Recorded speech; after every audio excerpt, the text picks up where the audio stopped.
marche.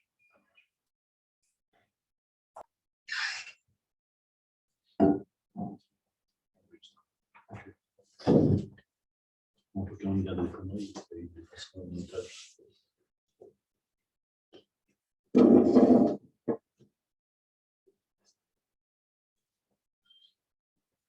Ils sont obligés de visionner.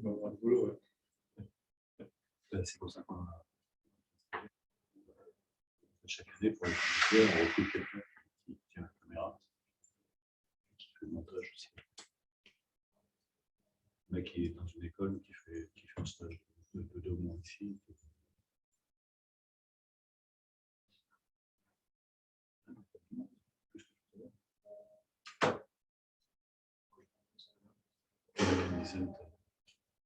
Les gens Dimitri, Dimitri est là.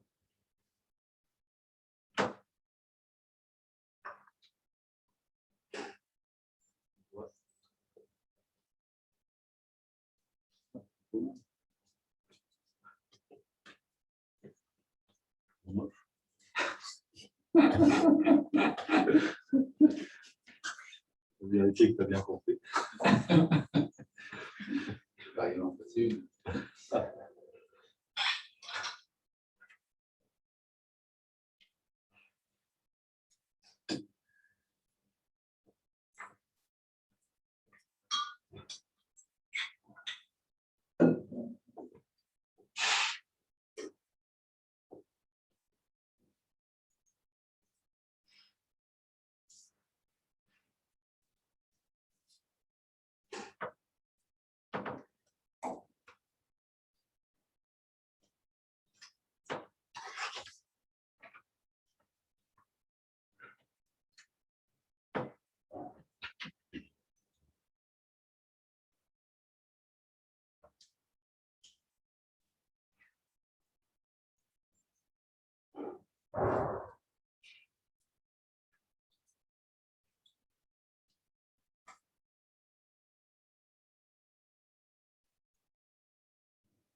arrive.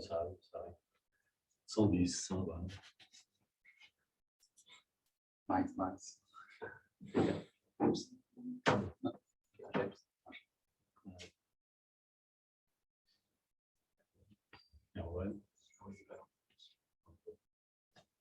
On commence quand même. Okay, welcome everybody. So this is the last lecture by Philippe Castillon. We will prove the Cartan-Hadamard theorem. Yeah. So it is in fact my goal today is to present and to give at least the outline of the proof of the Cartan-Hadamard theorem, which is quite emblematic in the theory of cat-zero spaces. And but before that, I have to introduce some materials, and I have to say some word about convexity.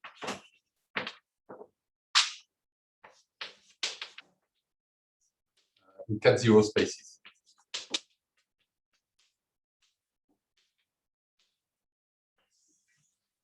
Okay, so the first simple observation about convexity is that in cat-zero spaces, geodesic balls are convex.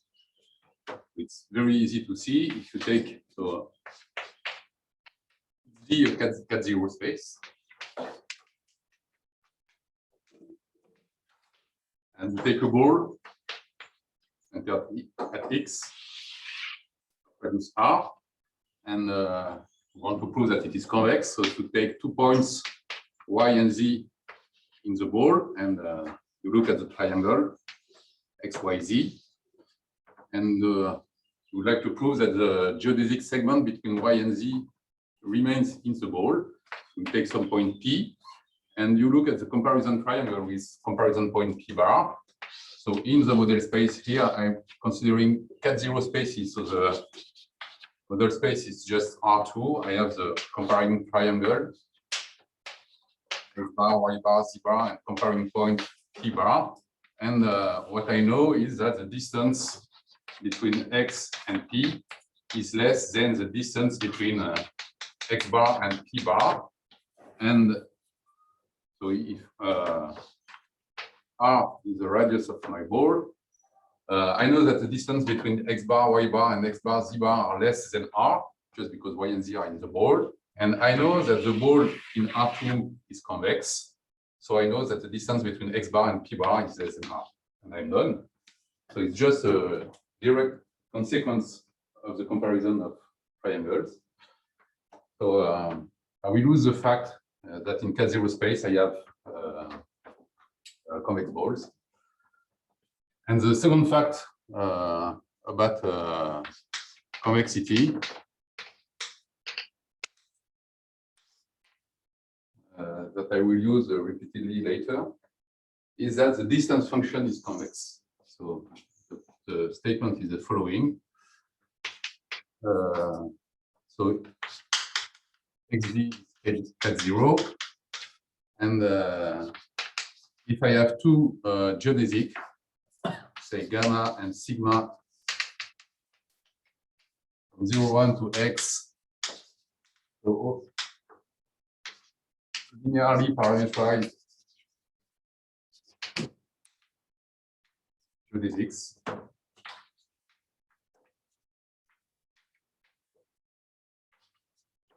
Then I can look at this as a distance function between the 2 points of the geodesics, so gamma t and sigma of t, and this function is convex. Convex on 0, 1.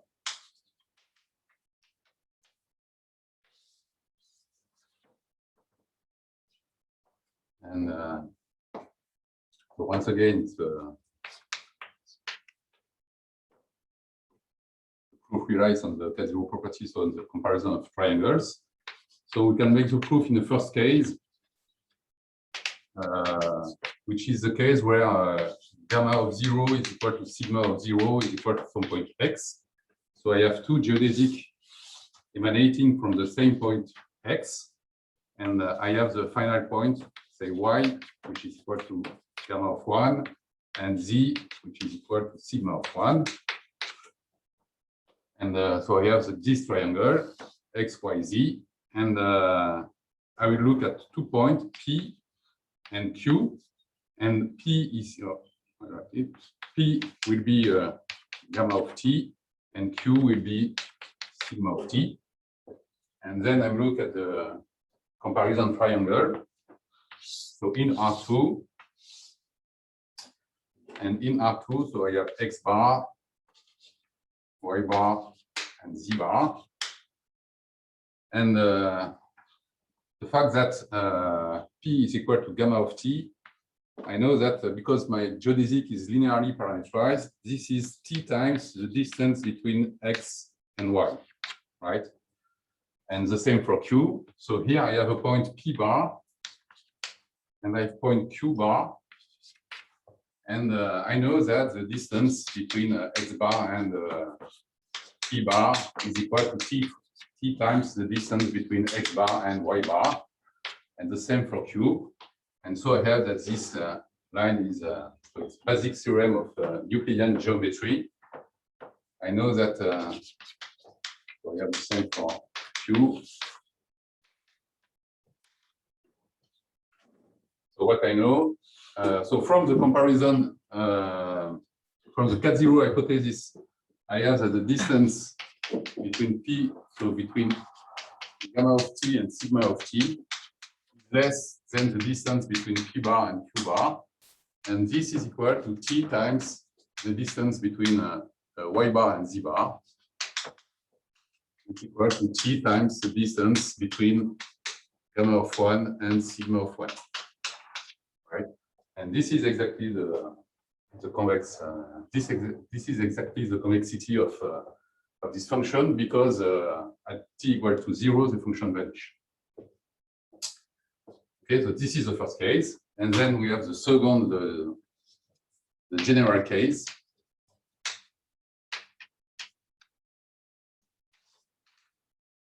Now I'm taking two geodesics, but not emanating from the same point. So I have gamma of 0, gamma of 1, and sigma with sigma of 0 and sigma of 1. And so they are parameterized in this sense. And I will add a third geodesic between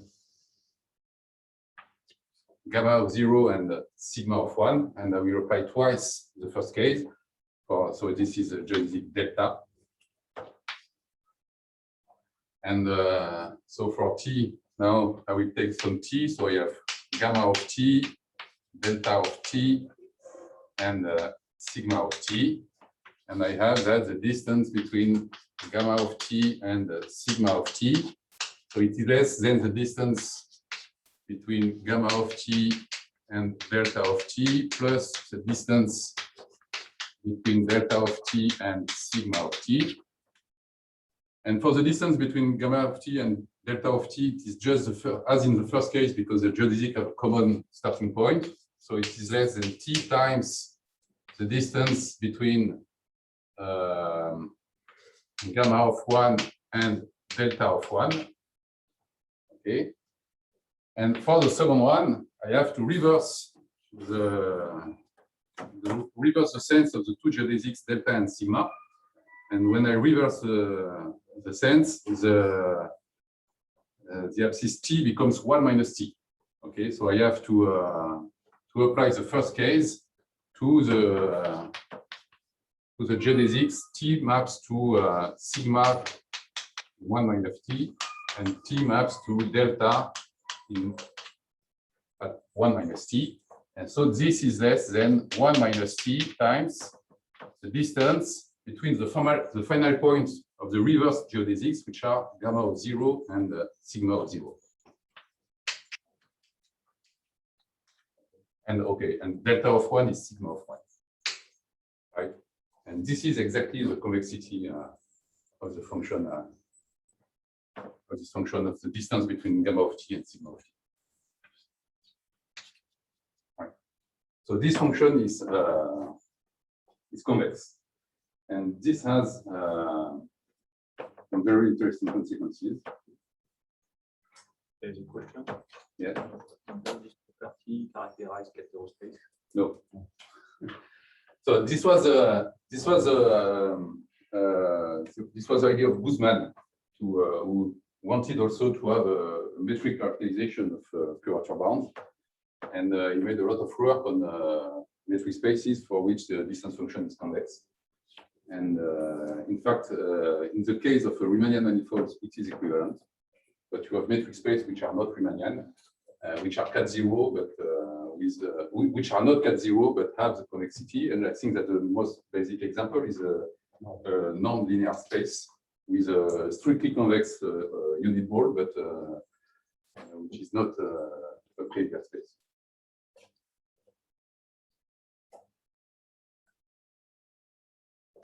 Okay, so the consequence of the convexity property is that we can look at geodesics as function of their endpoints.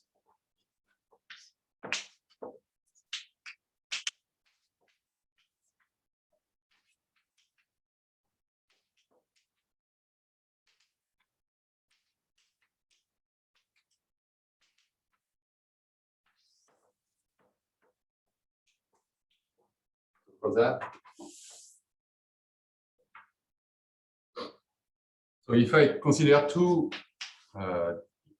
geodesics, so from 0,1 to x, when I'm considering geodesics, I'm always considering linearly parameterized geodesics.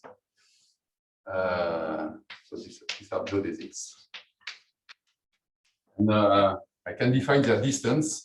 I will label this distance d infinity to make the difference between the distance on the space of geodesics and the distance on the X itself, just to be the supremum over 0,1, so 0,1 of the distance between gamma of t and sigma of t. And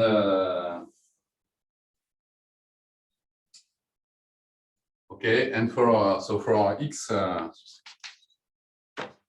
y, and x, I will note gamma x, y to be the unique, because I know in a cat-zero space, cat-zero space is uniquely geodesic. So if I take 2 points, it defines a unique geodesics. And I can just reparameterize this geodesics between 0 and y. This is a unique geodesics.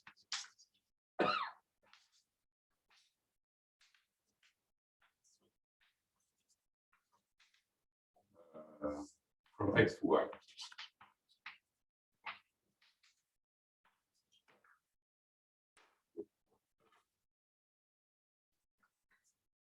So, and what we have is the convexity of the distance.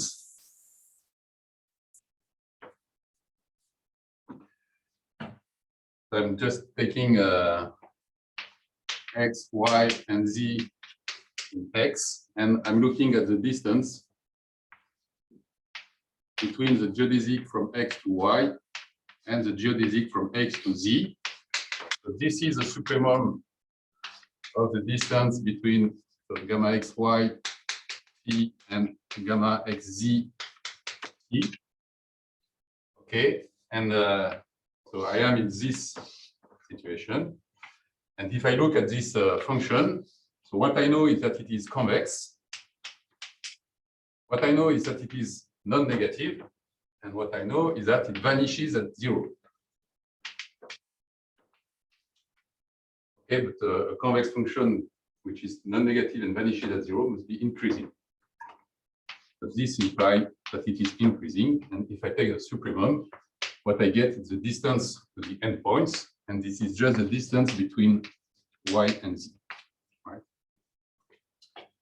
So you just need a comparison triangle. sorry. You just need, in fact, you don't need that, just a comparison triangle. You know that the end side is exactly the same as the comparison triangle.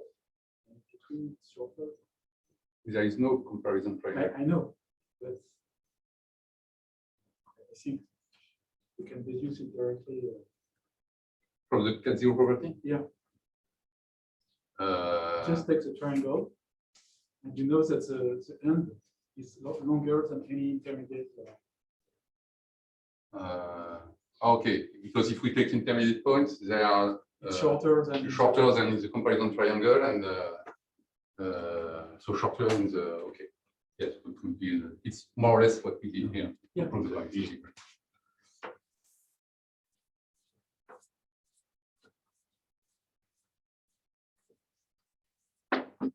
Okay, and so what we have now, if I'm just taking 4 points instead of 2 points. So if I taking the distance between gamma xy, yes, xy and gamma, say pq. So this is less than the distance. I just have to add a third geodesic. So gamma xy and gamma xq plus the distance between gamma xq and gamma qy. And so this is less. So this is now this is a hinge. So with a common starting point. So this is distance between y and q, and this is distance between x and p. But no, y and q. Here the common point is q. It's so what did I do? X, y, q, x, q, x, q. Oh, it's pq here. Okay. And so here I have a common point which is q, and this is the distance between x and pi, x and p, right? PQ. Right. Okay, so and this implies so this implies that I have continuity. So if y is tending to q and x is tending to p, so if I have two geodesics with the endpoint, okay, if I have two geodesics, so from x to y and from p to q, and if x is tending to p and y tending to q, this tends to 0, so I have uniform convergence of the geodesics when the endpoints are converging. Okay, so I have continuity. So gamma xy depends continuously on xy.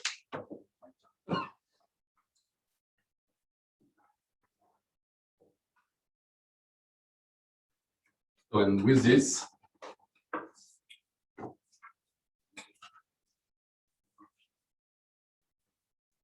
we can say some things on the topology of cat-zero spaces, just by considering this map H, which will be a retract from X on a point. There's a question. Yeah. Why don't we say that convex function having the maximum at the boundary, so we get the formula?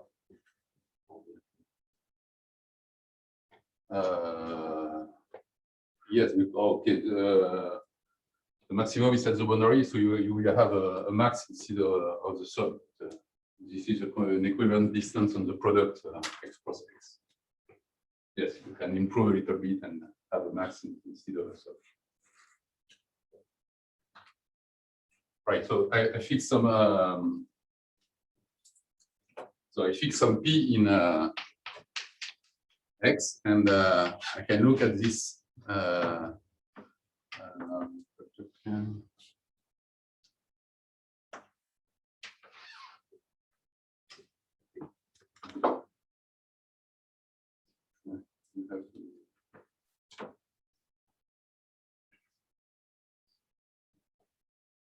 Like before consulting the restriction, I will just not also introduce a notation that will be useful later. So I take some p in x, and in the following I will note x sub p. This is a set of all the geodesics 0, 1 to x, such that gamma of 0 is equal to p. Okay, so it's all the okay, and gamma is a geodesic. And I will precise local.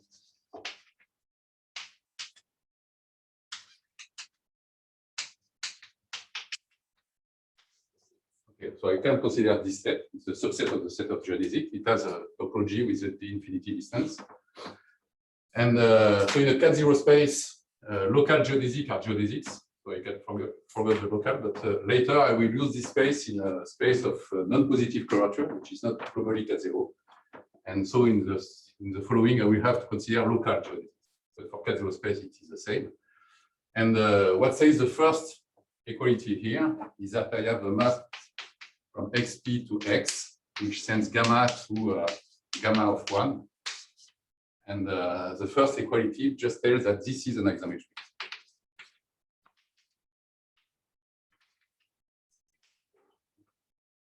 So I have a natural isometry between the space X and the set of geodesics starting at one point.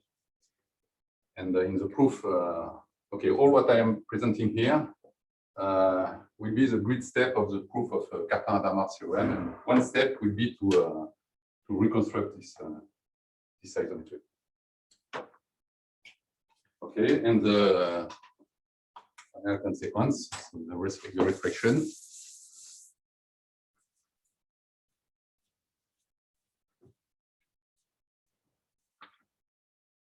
So I can consider the map H from X cross 0, 1 to X, and taking some point X and time T, I'm looking at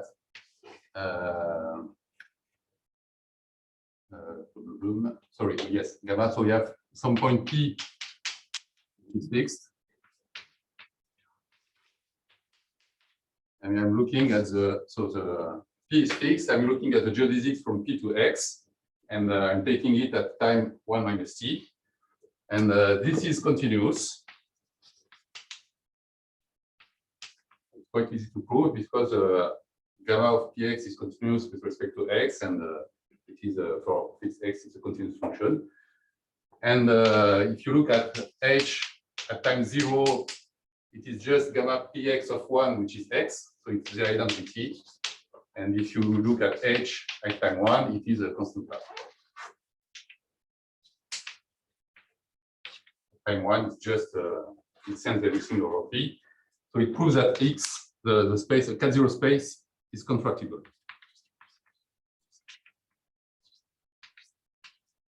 Okay, so in particular, simply connected.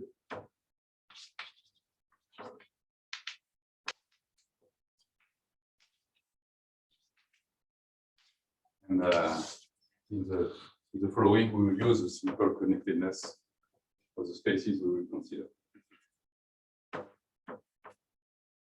Okay. So this was what I have to say about convexity in cat0 spaces. And so now I can come to the Cartan-Hadamard theorem.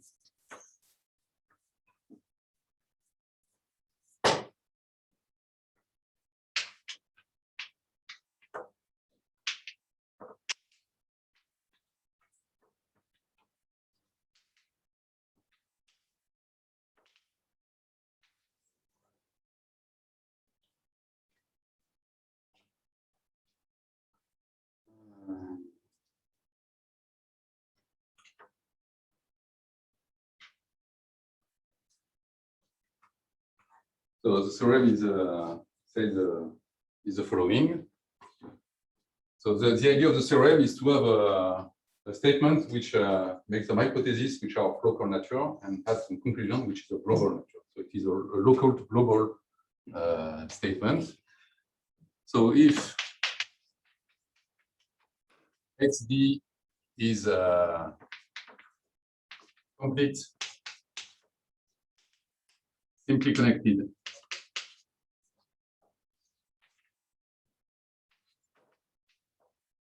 with curvature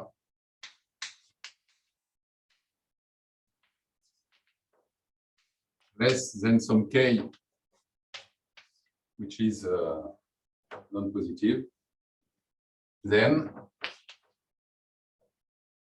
I have two conclusions. Donc, any 2 points x and y in X are joined by a unique geodesic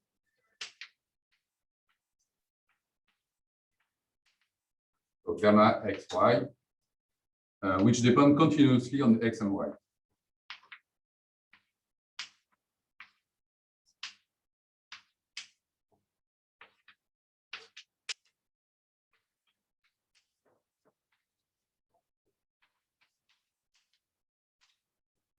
This is the first point.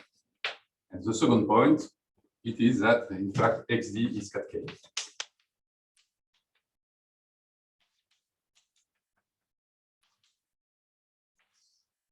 Okay. So some just comment about the statement. The first comment is that to prove the first statement, you only have to assume that XD is cat 0. So we use only the fact that it's cat K for K less than 0, so it is cat 0. And I specified the K here because I get it in the second point. And so if you have a space which is cat minus 1, locally cat minus 1, then it has the property that it is uniquely geodesics and continuous dependence of the geodesics with respect to the endpoints, but it is globally cat minus 1. So this is a statement. So why it is called the Cartan-Hadamard theorem? Just because in the Riemannian context, the first 2 points is known as Cartan-Hadamard theorem.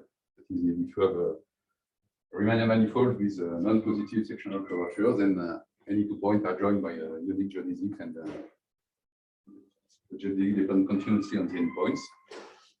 So it is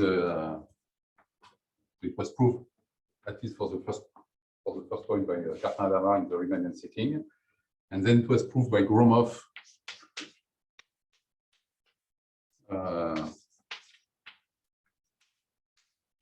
for locally compact spaces.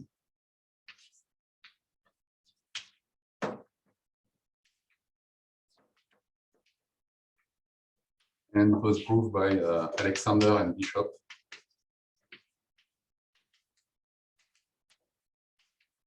For the general case.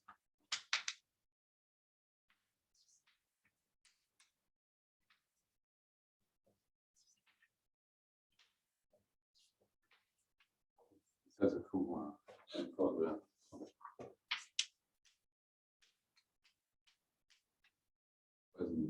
87 and 90.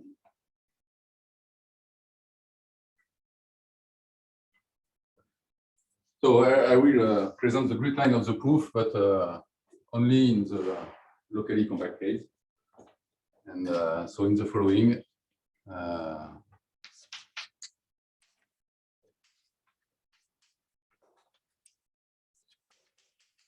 XV is complete, locally compact, and with curvature less than K.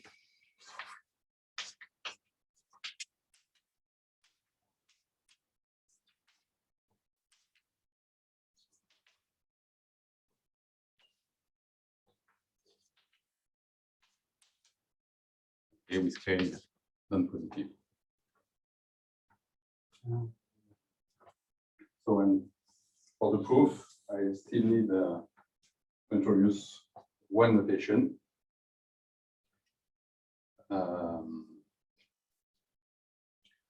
So for any x, I know that the space X is locally cat 0. So there exists a ball centered at X, which is a cat 0 space. Okay, so there exists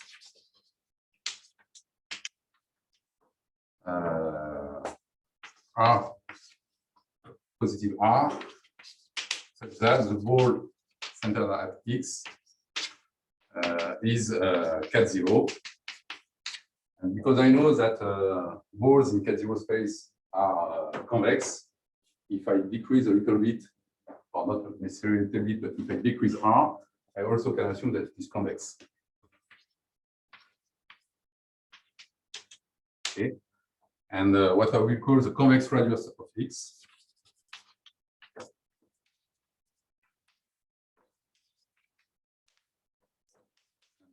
will note it rho of X. It is just the supremum of the R, such that the ball that X or R is cat 0 and convex.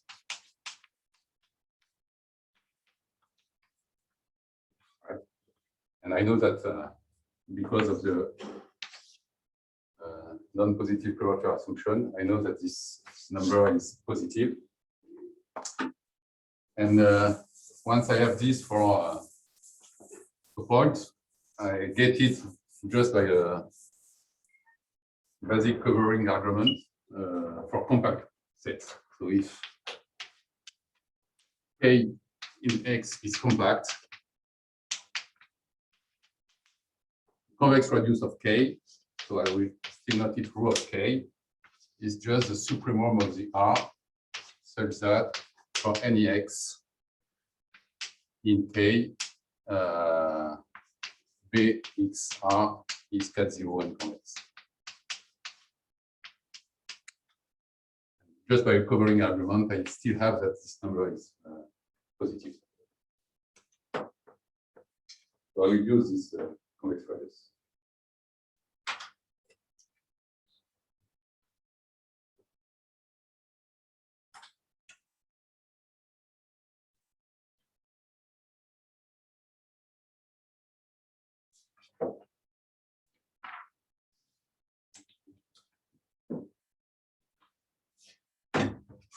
Okay, now I'm coming to the proof of Cartan-Hadamard COM, and the first step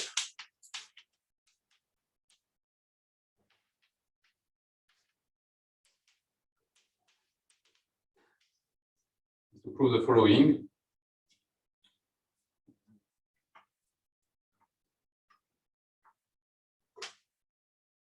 So if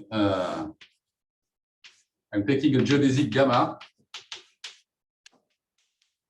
which is linearly parameterized,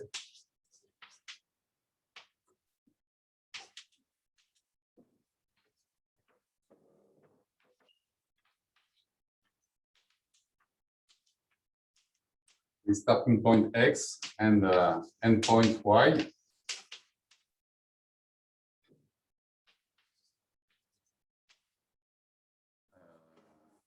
Okay, and what I have is that for any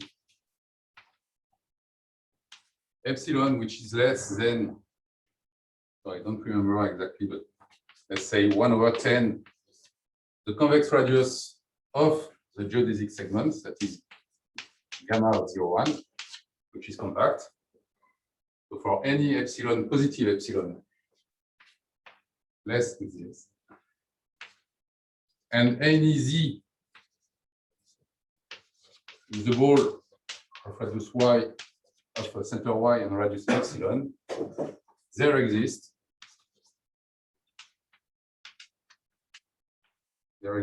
a unique local geodesic sigma 0 to 1 to x, which is such that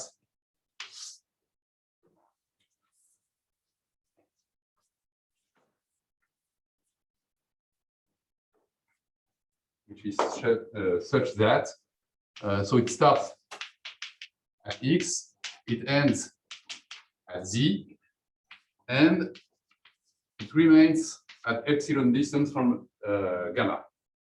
So the infinity distance between gamma and sigma is less than epsilon. Okay. So this is just a continuity of the map that send z to the geodesic, sorry, the geodesic to its endpoint. So sorry, the proof goes this way.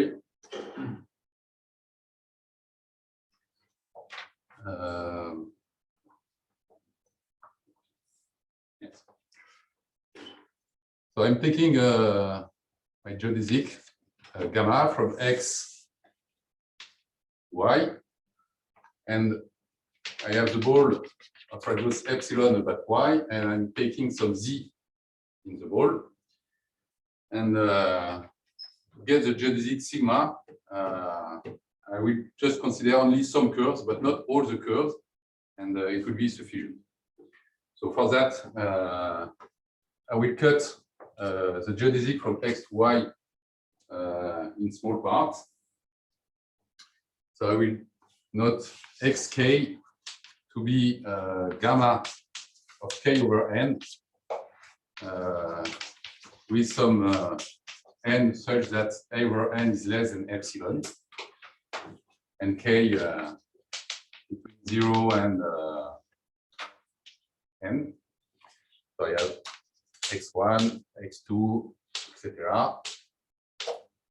So xk minus 1, xk plus 1, xk. And since the geodesic is parameterized by is linearly parameterized, all the lengths are the same here, right? And then I will consider broken lines. So we consider the set of broken lines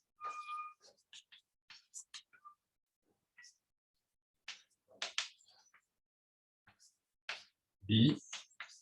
So broken lines just given by the points, the finite number of points it contains, between which you add some small geodesics. It will be some A0, A1, etc., AN. And I ask this broken line to be close to the geodesic. So I ask that A0 is equal to X, AN is equal to Z, because I want a broken line which end at Z. And for the other K, AK belongs to the ball centered at XK and of radius epsilon. And I will take the closed ball. Okay. So because my space is locally compact, if I take epsilon small enough, all this is compact, and so this set is compact.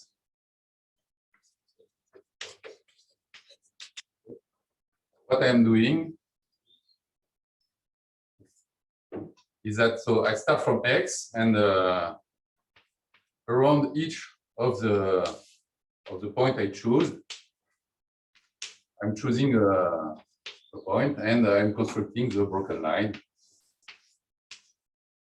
Okay. And here I have the xn minus 1 and the broken line end at Z. Right? And what I'm doing now, what I will do now is just to minimize the energy in this set of broken lines, and because of the compacity, I will have a minimum. And I will have a minimizer. So I just consider the energy.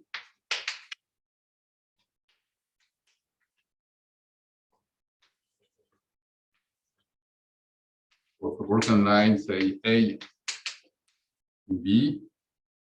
So W of A, it's just the sum over K of the square of the distance between AK and AK plus 1. Right? So it is continuous on B because it just depends on the distance. It is continuous on B. B is compact. So W has a minimizer.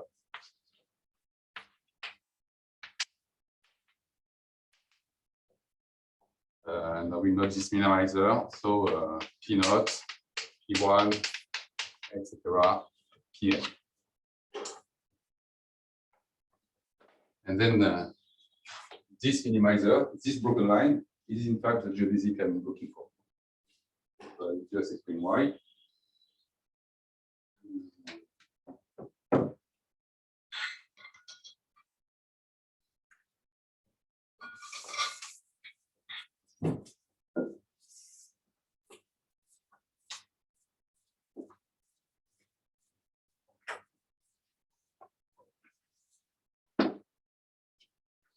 So I will look at what happened around the point xk. So on the geodesic gamma, I have the point xk, xk minus 1, xk plus 1, and I have the point corresponding to pk minus 1, pk, and pk plus 1. Okay, and here I have a piece of my broken line. And what I'm saying is that, in fact, if I look at the geodesic segment between pk minus 1 and pk plus 1, and if I ping the midpoints between these 2 points, so I let qk, and if in the energy I replace pk by qk, I decrease the energy. Replacing, okay, so moving. So I will just qk is the midpoint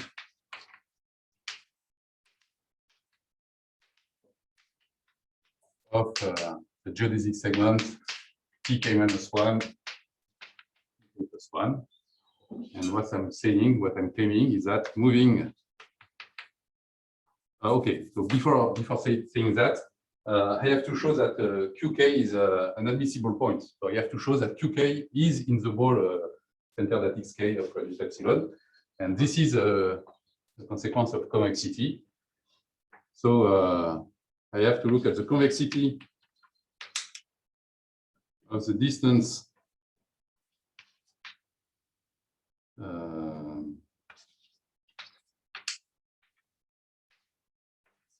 for the geodesic segment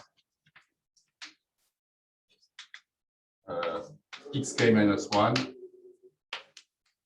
xk plus 1, and pk minus 1, pk plus 1. Okay, so I can use this convexity because I know that the distance between xk and xk plus 1 is less than epsilon. And if I'm looking at the ball of radius 2 epsilon, it will contain also pk plus 1, pk minus 1, xk minus 1, etc. So it contain, because it is cat0 and convex, it will contain the whole segment xk minus 1, xk plus 1, and the whole segment pk minus 1, pk plus 1, the ball of radius 2 epsilon.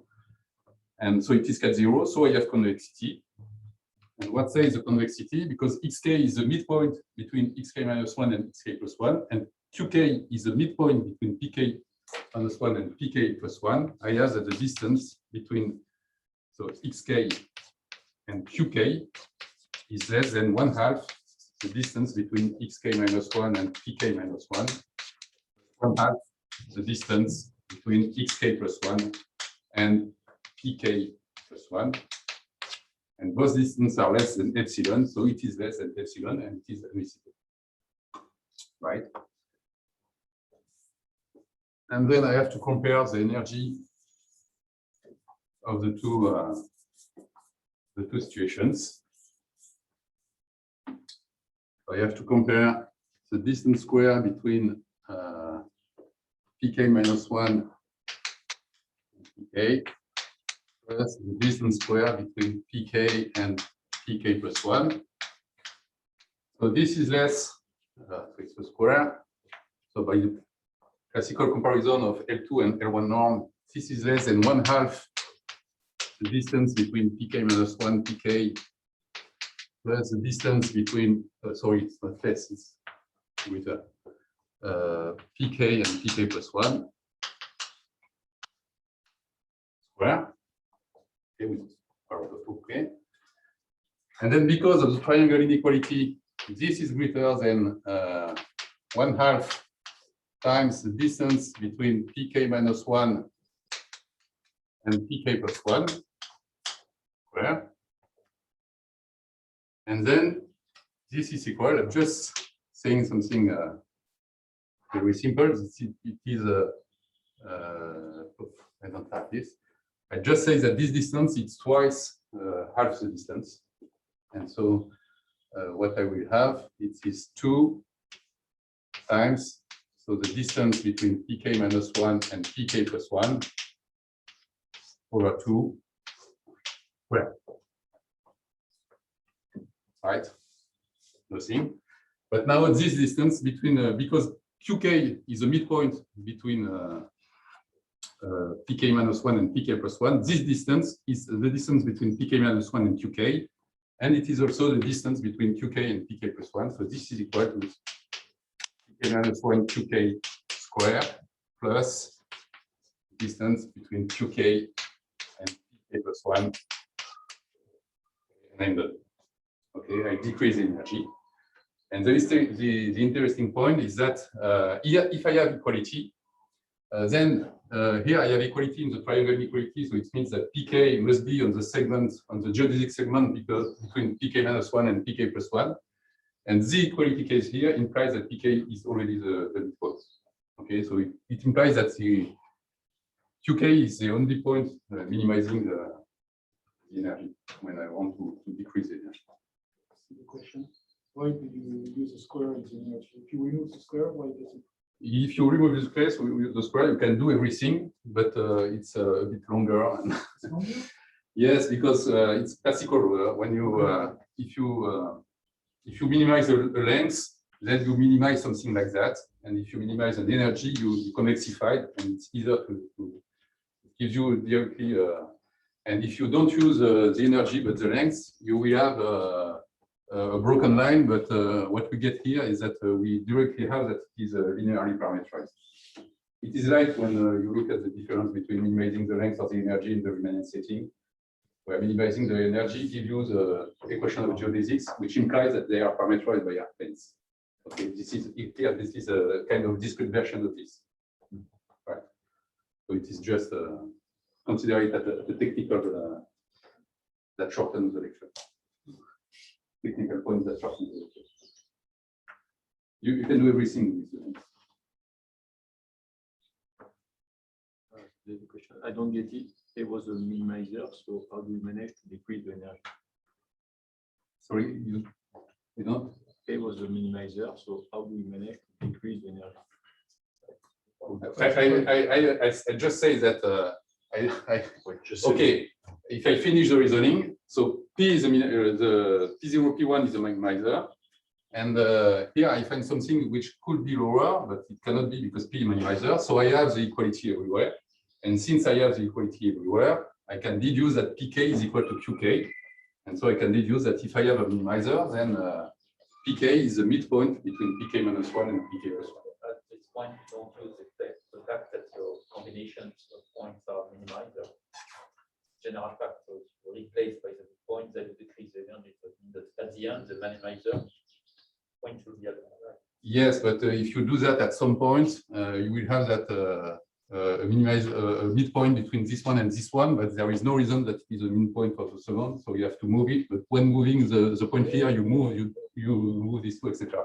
So you have to introduce a process that will tend to a minimizing sequence. No, I don't say that they use, but yeah, you don't use the fact that it is a minimizer. Then you apply to a minimizer, you obtain. Okay. But you can just say before it is minimizer, or make the observation, and then after applying it.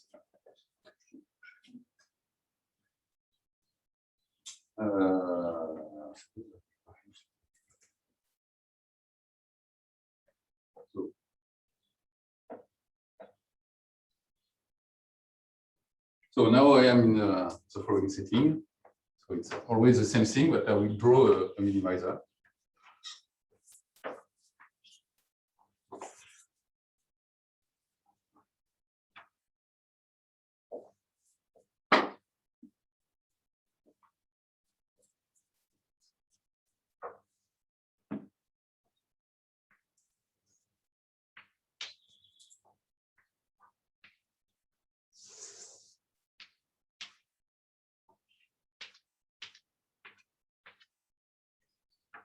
And what I know is that, so if I have xk minus 1, xk plus 1, sorry, xk plus 1, and I have the pk minus 1, pk, and pk plus 1, what I get is that these two distances are equal. And I know that pk minus 1 is the midpoint between pk and the preceding one, so it is equal to that, etc.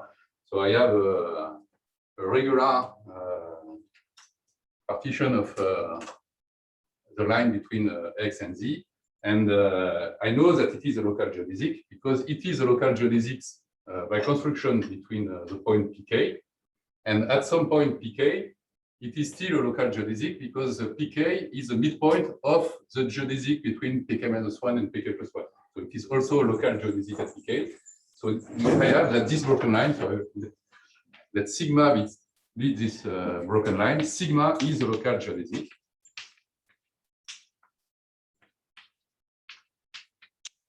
Okay.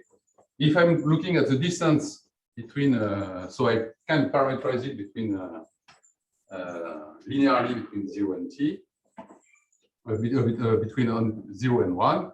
And if I'm looking at the distance between sigma of t and gamma of t, if I'm just looking at what happened in the ball centered at x and of radius 2 epsilon, I'm just looking at the distance between these two parts of the geodesics. And because the ball of radius 2 epsilon is cat 0, I know that it is convex. So it is convex on the segment k minus 1 over n and k plus 1 over n. So it is locally convex, but because all these intervals overlaps, it must be convex on 0, 1. So this is true for any k. So it is convex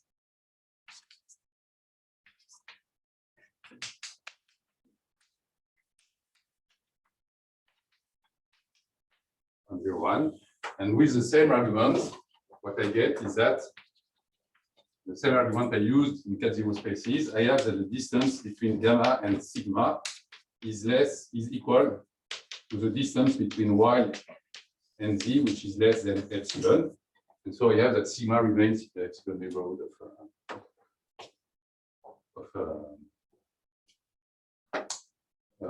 of the geodesic gamma. And the last point I have to prove is uniqueness. Right.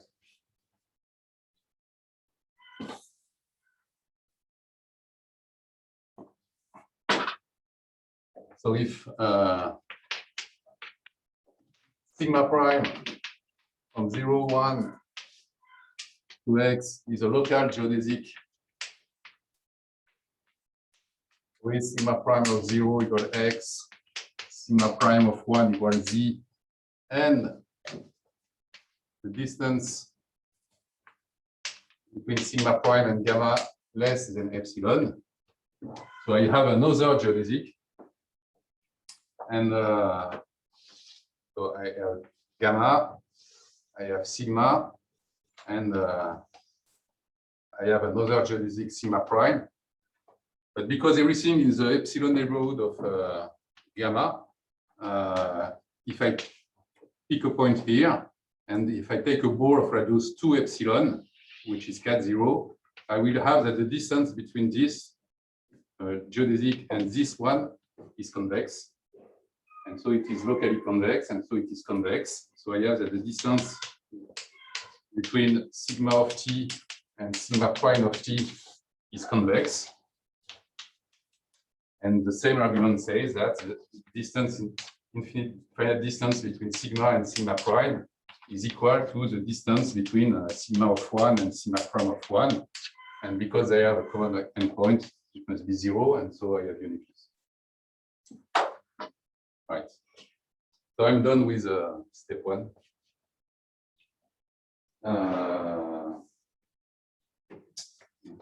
So if I'm taking a local geodesics and I'm moving a little bit the endpoints, I find a unique local geodesic, and it depends continuously on the endpoint.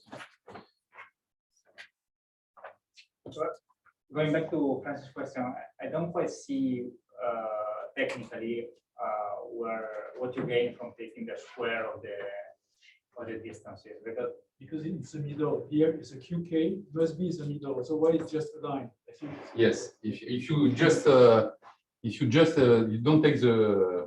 don't take the square, you will have that you can take any point here, and it will satisfy the triangle inequality. If you don't take the square, okay, so don't take the square. Consider the distance between the sum of the distance between pk and pk plus 1. Okay. What you can say is that what you will look at more precisely is the distance between pk minus 1 and pk plus the distance between pk and pk plus 1. Right? So what you can say is that if pk is not on the segment, then the triangle inequality tells you that you can do better by putting pk somewhere in the segment. Yes. But whatever you put it, the sum will not vary. Yes. So you don't have any fixed position on the segment. Yeah. Okay. And then what you have to do is to reparameterize your. So you still get a local geodesic, but you have to reparameterize it. So it is parameterized by linearly parameterized. Yeah, but and anyway, once it is, yes, let me finish. Once it is linearly parameterized, you have that in fact pk is a midpoint. But you have to make this reparameterization. If you take the square, you have directly the good parameterization. But I think you still took a parameterization right there. Right? At some point you said I parameterize. Okay, I see what you mean. Okay, thanks. I see. And it is really the same thing that in Riemann geometry, you minimize energy instead of the length. It was a technical point to shorten the lecture, but if I think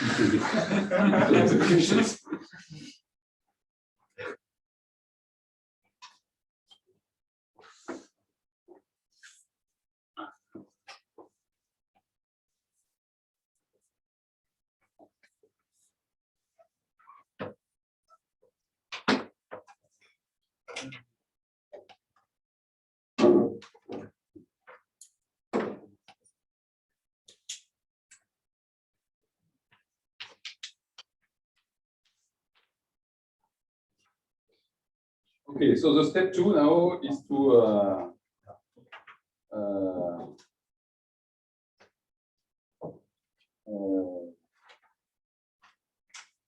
so we have that locally we can move the local geodesics, and is to now to prove that we can do it globally. So we will consider some P in X, and so the set XP to be the local geodesics, and now it will be only local geodesics.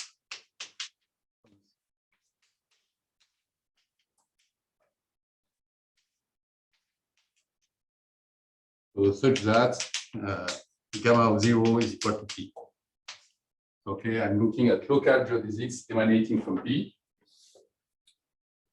And I will look at the map. So I won't call it exponential, but just EP, because there is another exponential map on cat spaces, and it's not exactly the same. But it's just a map from XP to X that sends some local geodesic gamma to its endpoint, gamma of 1, right? And what I'm seeing in this step is that, in fact, this map is a covering map.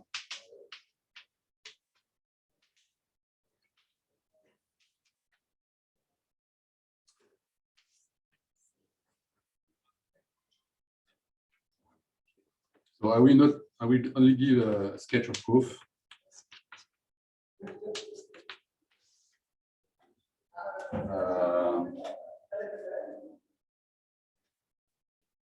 So the proof relies on 3 points.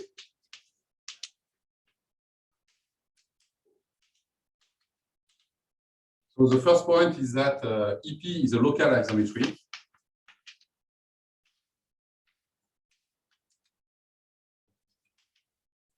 And this is exactly what we did in step 1. Okay, because we proved that the distance here is the distance of the endpoint. The second point is that the space X is locally uniquely geodesic.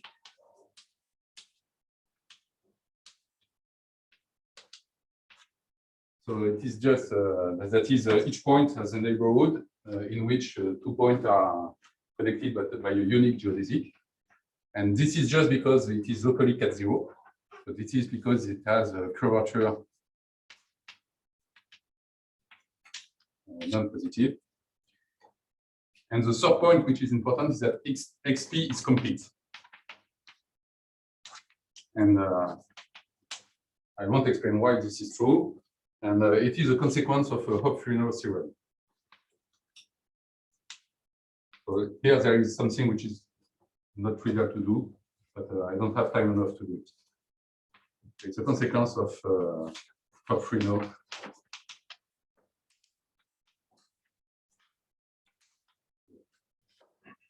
So, and with these 3 points, I will give you the great idea to show that EP is a covering.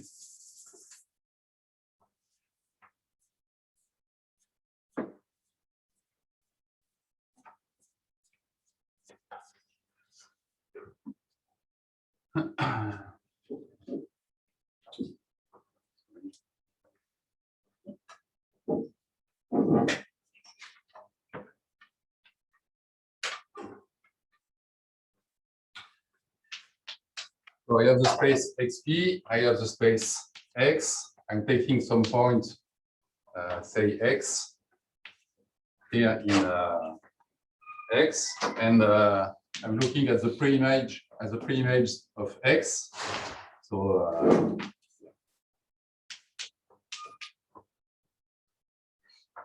and I know that X is locally uniquely geodesic. So I'm taking a neighborhood, a small ball, for example, around X, such that each point in this small ball can be connected to X by a unique geodesic.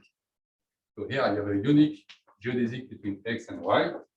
And then I will just lift these geodesics, starting from a pre-image of X with, for example, A. And because of the completeness of XP, I can make the usual argument to prove that there is a unique lift starting from A, and which is defined on the whole segment, on the whole geodesic, right? And so here I take a point and I label this point JA of Y, right?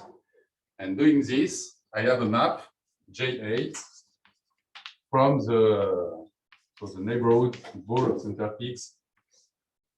So I choose a ball here with a radius R, which is small enough, to some neighborhoods, let's say B neighborhood, and here I get a neighborhood VA.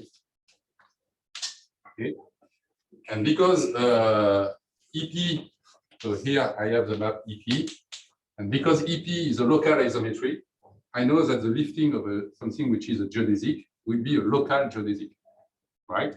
And because it is a local geodesic, if I'm looking at what is EP of JA of Y, it is just the endpoint of the lifting, and the endpoint of the lifting will be Y. Right? So I have that I have the homeomorphism between V and VA, and the last thing that I have to check is that VA and VB do not overlap. And so if I have a point A and a point B with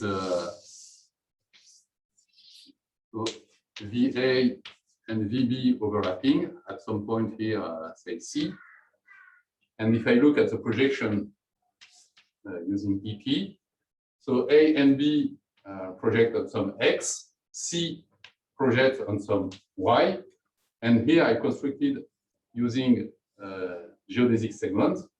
And so they project, because EP is a local isometry, they project on the geodesic segment between X and Y, but I have only one.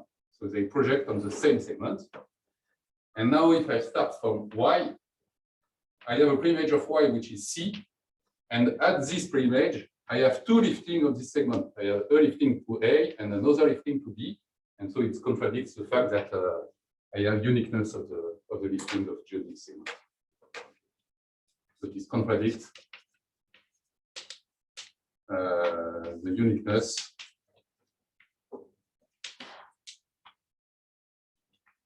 of lifting of the lifts of the geodesic segment from Y to X. So this proves that EP is a covering. So it was. We have to remove the constant path, or I don't really get it. Yeah. Here you have you can put the constant path is a geodesic. The constant path at P. Yes. So I don't know. So it's the fiber at the constant path is a unique point. I don't see how you can get the covering. No. No?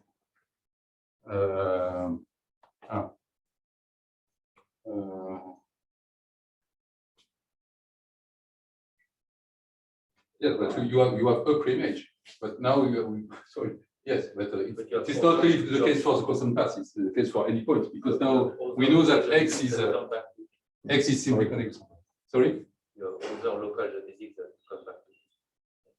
Ah, okay. I think you're already thinking that X is simply connected. Yeah. Okay. Eventually, Yeah. we did it in general. You can do it in general, and when X is not connected, you have geodesic loops.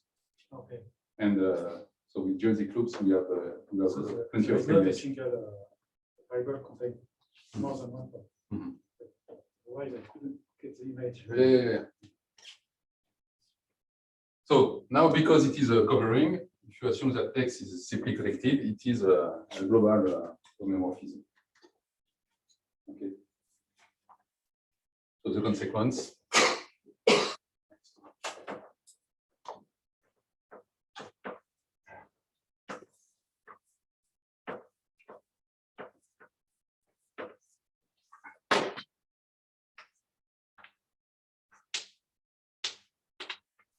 So EP is an homeomorphism.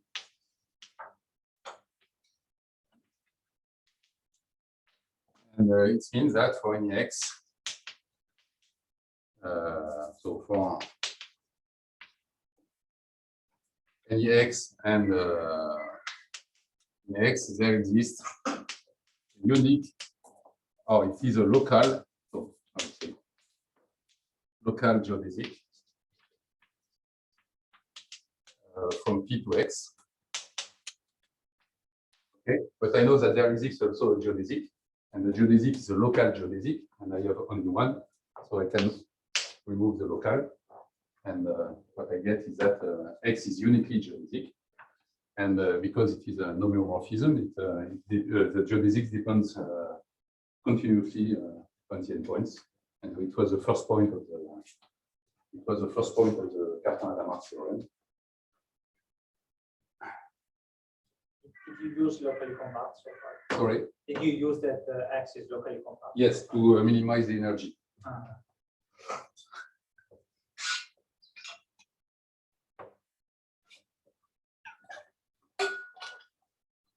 Okay. And in fact, if you, when you want to prove Cartan-Hadamard theorem in a Riemannian setting, you use just the classical exponential map, and you prove that it is a local diffeomorphism because in non-positive curvature you don't have conjugate points, and you prove that it becomes a global. And here we do the same, but instead of the exponential map, we have this map EP. But it is the same line structure. Okay, and now I have to conclude with the third point, which is that the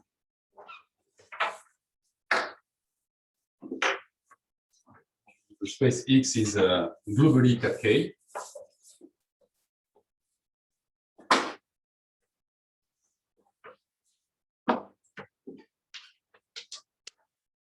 Step 3 is K.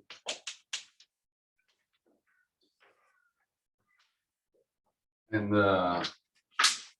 so I know that it is locally K. So I know that the small triangles have, for example, the angle property, and I want to prove it for big triangles, and I will do it by gluing small triangles together to get a big triangle. So I have to say some word on gluing of triangles. And it will be another use of Alexandre Fleming. So to prove that the space is K, I will focus on the angle property. So I will prove that all the triangles have angle at the vertices which are smaller than the comparison triangle. So I'm taking a triangle X, Y, Z. So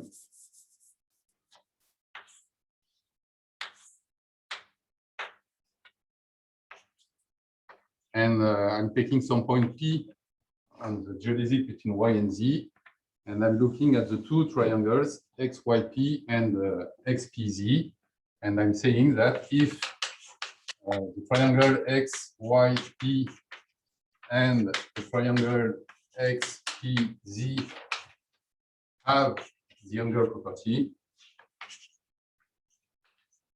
angles property, there are three angles, then so has the big triangle X, Y, Z. Okay, and to do that, I will just build two comparison triangles. So delta X, Y, P is going to delta, say, X tilde, Y tilde, P tilde, and the triangle X, P, Z is compared to the triangle X tilde, P tilde, and Z tilde. And the picture is always the same. So I have X tilde, Y tilde, Z tilde, and P tilde. And because here I have angle equal to pi, and because the angle in the triangle XYP and XPZ are smaller, here I have angle which are greater, and so I have an angle which is greater than pi. And I can use Alexandre Fleming. And using Alexandre Fleming, I increase all the angles. And the angles are already greater than the triangle XYZ. So Alexandrov lemma.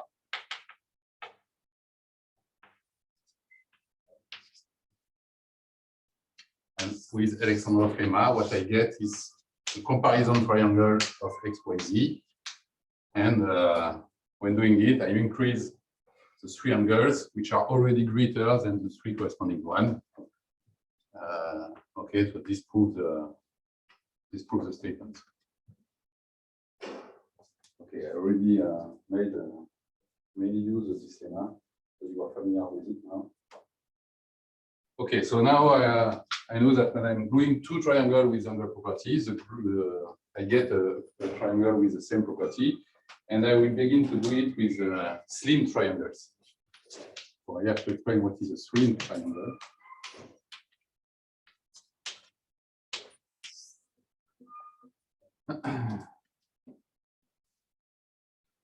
So a slim triangle is something like that.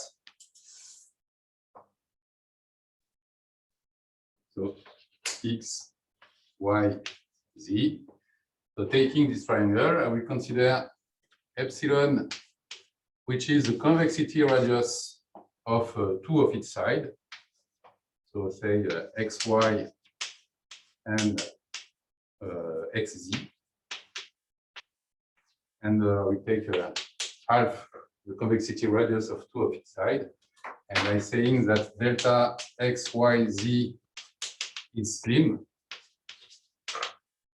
so I'm just considering the two geodesics, gamma and sigma, linearly parameterized from X to Y and X to Z. So it is slim if these two geodesics remains at distance less than epsilon. Right? So this is a definition of a slim triangle. And with a slim triangle, what I can do, so here is this, I can cut the two sides in small parts. So yes, Y1, Y2, etc. And Z1, Z2, yeah. And where YK is just gamma of K over N, and ZK is sigma of K over N with 1 over N less than epsilon. And now if I'm looking at three successive points, and so I will have them. So this is YK, YK minus 1, YK plus 1, sorry. And if I'm looking at the ball of radius 2 epsilon, then the ball of radius 2 epsilon, because the distance are less than 1 over n, less than 1 over n, so less than 2 over n. And so the ball of radius 2 epsilon contains all these 6 points, and because they contain all, and they are convex, and so they contain all these geodesic segments, and they contain all these triangles, right? And because the ball is cat 0, because epsilon is less enough, it's small enough, all these triangles have the angle property, and when doing them, I just take, I'm just drawing triangles with the angle property, and so I get a triangle with the angle property. And so the slim angles have the slim triangles have the angle property.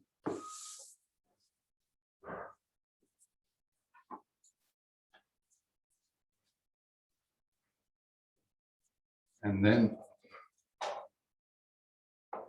we have that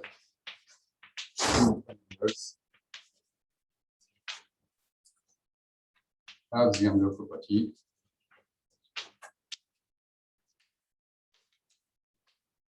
And then now I can take a triangle, an arbitrary triangle. So X, Y, Z.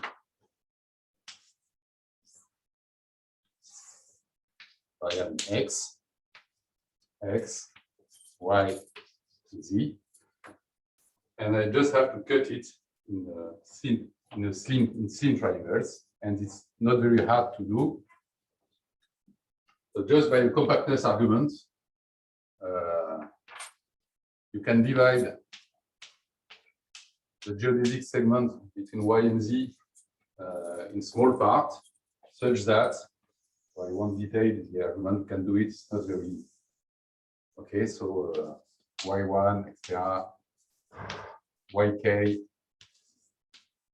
plus 1, and such that for any k, the triangle X, YK plus 1 is slim. So it has an angle property, and when doing all this triangle, this implies that the triangle delta XYZ has the angle property.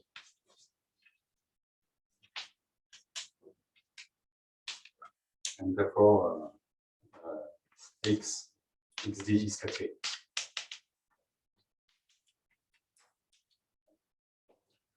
I'm finished. Thank you. Are there any questions? I didn't make the 5-minute break. So Yeah, the break is now. No, yes, questions? Proceed. Okay, so if there are no questions, let's thank Philippe for this very clear lecture. Introduce us to very beautiful things. And in particular, so let me recall that there is a good book for that, which is there are several good books. there are several good books. There is one book by Britson and Figure, which is where there is a huge amount of things, and in Britson and Figure, everything is proved in the very general case. For example, for the Cartan-Hadamard, there is a proof for the non-locally compact case. And there is another textbook by Burago, and Ivanov, where the proof are a little bit simpler, but not. Sometimes you have to work hard to make them work Yes. really fine. Yes, anyway. So the proofs are well. What is nice in the book by Burago, and Ivanov is that there are plenty of examples and exercises, An exercise. and reading the proof are itself an exercise. And so to come back to Britson and Figure, they have also a whole chapter on delta hyperbolicity, Yes, which is which is related to Gilles Courtois' lecture. So anyway, and there is also a book which is still published on the archive by Alexander, Stephanie Alexander, Anton Petronin, and Michel Vitaly Kashevich. Yeah. Okay. Okay. Anyway, let's thank Philippe for this beautiful lecture. So we'll resume next week on Monday. Be careful. The schedule is pretty different from the schedule this week because most of the speakers will be in the US. Well, 3 out of 4. Thank you, everybody.